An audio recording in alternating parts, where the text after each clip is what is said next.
Untuk menyelesaikan nomor 20 mengenai pertanyaan tentang orbital hibrid, maka yang harus kita tahu adalah konfigurasi, tetap ya sebagai dasar. Nah, konfigurasi dari atom pusat terutama. Di sini yang jadi atom pusat adalah I. Kenapa saya tahu I? Karena di sini IF3, di IF3 jumlah atom yang paling sedikit adalah I. Ya, berarti I akan jadi atom pusat. Maka I harus kita konfigurasikan. I itu nomor atomnya 53, berarti konfigurasinya adalah Kr, kemudian 5s2, kemudian 4d10 dan 5p5. Ya. Ingat Kr itu 36 ya. Kenapa konfigurasinya seperti ini? Karena Kr 36, kemudian 5s2 dan selanjutnya.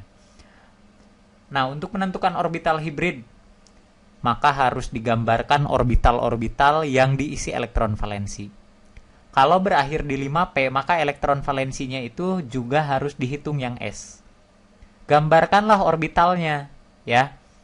Orbital di 5s dan 5p itu harus digambarkan karena terisi oleh elektron valensi. S punya 1 ruang, P punya 3 ruang, isinya kita masukkan. Ini 5 ya untuk 5p. Nah, seperti ini. Sekarang yang diinginkan oleh soal adalah katanya orbital hibrid apa ketika sudah berikatan dengan F. F yang ingin diikat jumlahnya ada 3, maka I harus menyediakan 3 elektron tunggal. Sedangkan di sini I hanya memiliki 1 elektron tunggal. Ini belum cukup untuk bisa berikatan dengan F. Maka apa yang harus dilakukan oleh I? I harus bisa memisahkan elektron, ya. Istilahnya adalah promosi. Kemana promosinya? Harus ke 5D. Kenapa? Bukan ke 6S. Karena promosi itu diusahakan harus dalam satu kulit yang sama. Saya gambarkan 5D-nya ya. Berapa ruang 5D? 5D itu ada 5 ruang. Atau 5 kamar, ya. Berapa elektron yang harus dipindahkan agar tersedia 3 elektron tunggal? Cukup 1 saja dari yang paling dekat dengan D.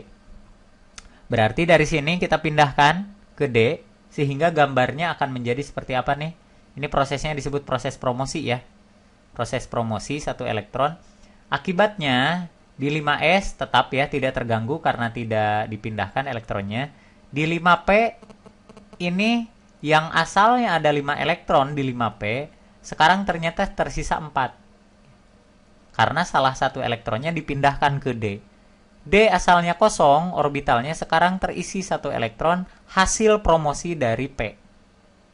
Nah, begini.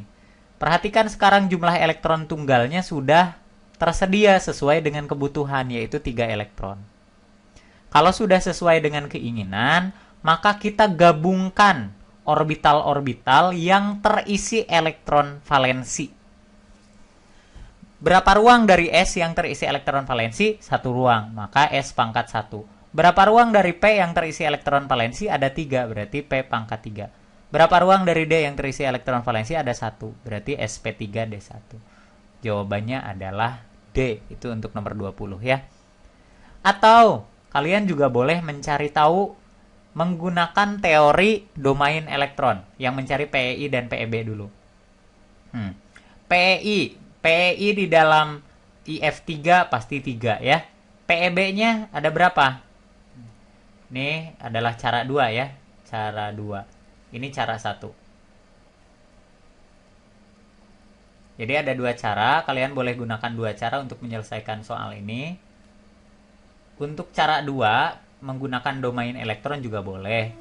Jika PEI 3, PEB-nya cara menghitungnya gimana?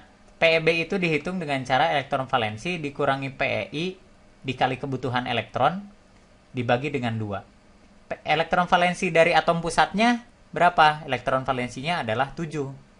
Berarti 7 dikurangi 3 ya, PEI-nya dibagi 2. Jadi 2 PEB. Dari mana saya tahu 7 elektron valensinya? Ini nih. Ini elektron valensi ya.